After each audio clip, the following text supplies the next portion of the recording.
Chers téléspectateurs d'Africa 24, vous suivez votre journal de campagne spécial présidentiel du Niger, présenté depuis Niamey, la capitale.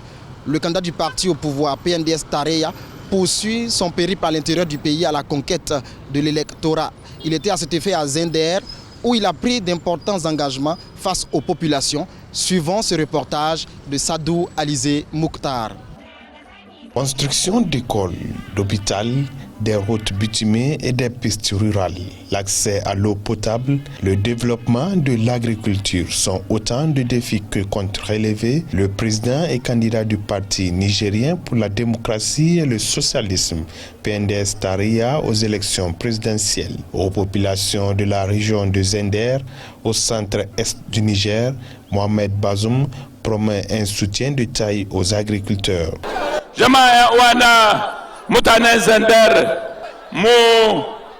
Chère population de Zinder, moi je suis venu avec un programme. Plaise à Dieu, si vous m'élisez en tant que président de la République, je vais moderniser l'agriculture en utilisant les eaux souterraines pour que vous bénéficiez de ces retombées. La qualité de l'enseignement pour une éducation relevée au profit du développement du Niger tient à cœur Mohamed Bazoum. Il promet de faire en sorte que les enfants des pauvres puissent aller à l'école pour se former conformément à son programme La Renaissance Acte 3.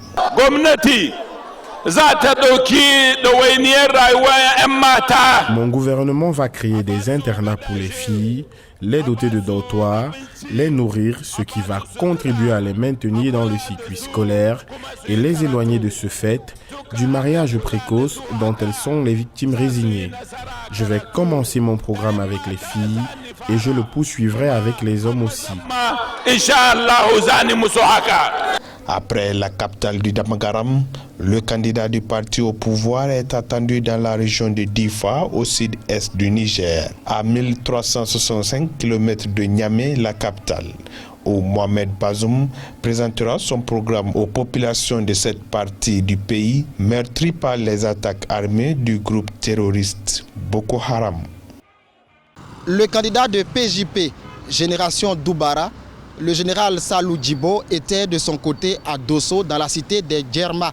Il a été très critique envers le pouvoir en place et se pose en alternative crédible face aux populations, suivant ce reportage de Jean-Paul Ouedraogo. À la conquête de l'électorat à Dosso, le général à la retraite Salou Djibo a animé un meeting. Se réclamant fils de cette localité, le candidat de génération PJP Doubara à la présidentielle du 27 décembre 2020 a peint en noir le bilan de la gestion actuelle du pouvoir.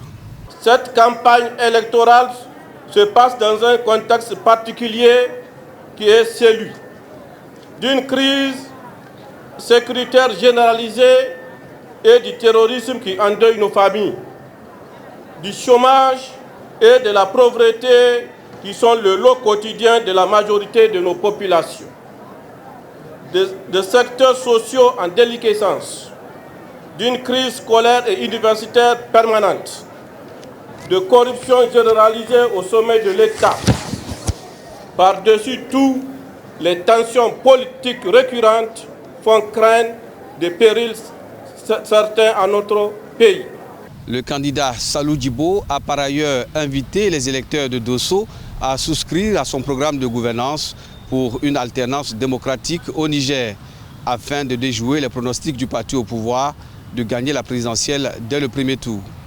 Dites-moi, peuple de Dosso, cela est-il acceptable? Dis-moi, peuple de Dosso, quelqu'un peut-il vous soumettre au chaos au premier coup aussi fort? Je sais qu'au regard des immenses moyens et des achats de conscience déployés par le candidat du pouvoir et de la validation de sa candidature par la Cour constitutionnelle, certains commencent à être gagnés par le découragement. En rappel, Salou Djibo a passé 10 ans loin de l'arène politique. Il espère remporter cette présidentielle pour conduire le Niger vers un avenir radieux. La bataille électorale pour la présidentielle du 27 décembre 2020 au Niger n'est pas que politique, elle est aussi médiatique et publicitaire. Jean-Paul Ouedraogo nous en dit plus dans ce reportage. La bataille électorale n'est pas que politique, elle est aussi médiatique et publicitaire, comme l'en témoignent ces rues tout aussi colorées de la capitale Niamey. Par l'affichage, les candidats déclarés à la présidentielle du 27 décembre 2020 affûtent leurs armes dans l'optique du scrutin. Moi, je pense que quand vous êtes candidat, dans un premier temps, il faut vous faire voir. Ça veut dire qu'il faut permettre aux citoyens de vous connaître. Si les citoyens ne vous connaissent pas, comment voulez-vous qu'ils vous choisissent? Donc ça, c'est la première des choses à faire. C'est de sortir, de se faire voir, de se vendre. Maintenant, si vous ne le faites pas, bon, je pense bien que vous savez ce que vous allez récolter. Vraiment, l'affichage, c'est comme une sorte de publicité. Il y a ce qui constate que les partis qui ont plus d'affichage, c'est les partis qui sont populaires. Donc, vous avez la conception de la politique en Afrique. On va suivre toujours la majorité pour ne pas vraiment rester à l'écart de la gouvernance. Donc, ça doit nécessairement influencer l'électorat des candidats. S'il n'est pas rare d'apercevoir dans la rue des caravanes de partis politiques avec des véhicules brandés, les 3/4 de l'espace publicitaire sont occupés par le parti au pouvoir, selon certains observateurs, une action de communication nécessitant d'importants moyens financiers. Oui, bon, par rapport aux affiches, je ne vais pas quand même mettre de la réserve là-dessus. Je vais être franc, surtout l'affiche qu'on constate le plus dans la capitale, un peu partout, et d'ailleurs dans le Niger en général, c'est l'affiche du parti au pouvoir, parce que ça se voit, tout est rose, partout c'est le rose qui domine, hein. Ah oui. Outre la bataille publicitaire dans les rues, les candidats sont aussi présents sur Internet et les réseaux sociaux où ils rivalisent d'adresse et d'ingéniosité pour convaincre le maximum d'électeurs. Il a été 5e avec 4,43% des voix au premier tour de la présidentielle de 2016. Ibrahim Yacouba, le jeune ambitieux, est encore candidat en 2020 pour la présidentielle. Suivant son portrait. À 49 ans, Ibrahim Yacouba part en 2020 pour la deuxième fois consécutive à la conquête du fauteuil présidentiel au Niger. Il est originaire de Maradi, la capitale économique du pays. Il a été ministre des Transports, puis des Affaires étrangères. Cet administrateur veut incarner le rajeunissement de la classe politique avec son parti, le mouvement patriotique nigérien MPN Kishin Kassa. Il y a le devoir de contribuer à redresser la situation de notre pays. C'est au nom de cette responsabilité-là que nous nous sommes engagés en 2016 et c'est même au nom de cette responsabilité que le mouvement patriotique est né. Il y a des femmes, des hommes, des jeunes et des moins jeunes qui ont un projet alternatif pour transformer la situation de notre pays. C'est au nom de cette mission-là que nous sommes à nouveau candidats pour l'élection du 27 décembre 2020, Inch'Allah.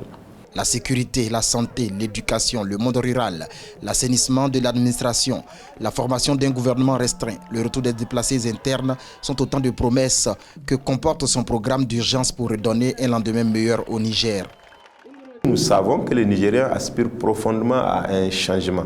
Nous ne venons pas au pouvoir pour dire que nous les changerons parce que c'est des hommes et des femmes que nous n'aimons pas, mais parce que nous pensons qu'ils n'ont pas totalement réussi et que nous sommes capables et que nous devons être capables de faire mieux. Et c'est pour cela que notre programme est construit sur les réussites et les échecs des régimes précédents et sur les attentes réalistes et réalisables des populations nigériennes. Membre de la coalition de l'opposition CAP 2021, Ibrahim Yacouba souhaite une alternance démocratique au Niger en 2020. Comme presque toute l'opposition, le leader du MPN Kishin Kassa est également très critique du processus électoral qu'il juge non inclusif. Point final à cette édition de votre journal de campagne. Merci de l'avoir suivi et bonne suite de programme sur Africa 24.